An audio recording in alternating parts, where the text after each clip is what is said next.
So are those credible reports stating that actually for quite some degree the Israeli army might be responsible for the dead Israelis on October 7?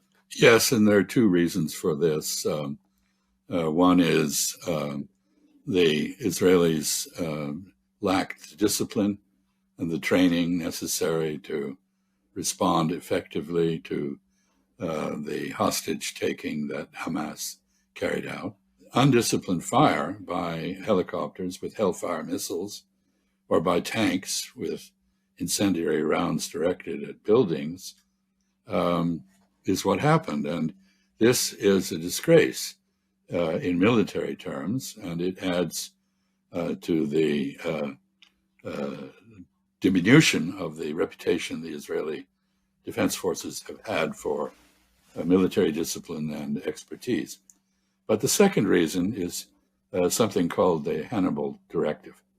The Hannibal Directive basically says that rather than get into bargaining over a hostage exchange, you should just kill the Israeli hostages along with their captors. And that was also a factor here. The Hamas had two objectives.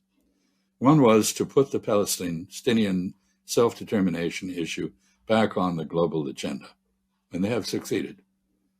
There is widespread recognition, at least outside Israel, that only self-determination for Palestine in the form of a two-state solution can provide security to Israel. And even in my own country, which has a larger Jewish population than Israel, many, many Jews have come to realize that this is the case.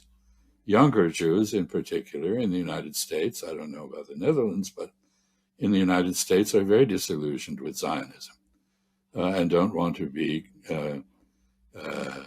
suffer contagion from it in the form of anti-Semitism, which is actually growing now as a result of Israeli actions. But it has also given Hamas enormous popularity among Palestinians because they are seen as having stood up, as having been willing to accept death rather than captivity.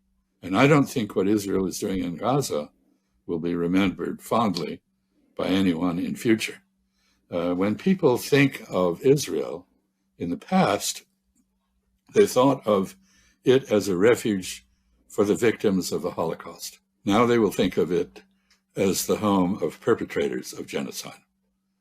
And when they think of Israel, they will think of burnt buildings and dead babies.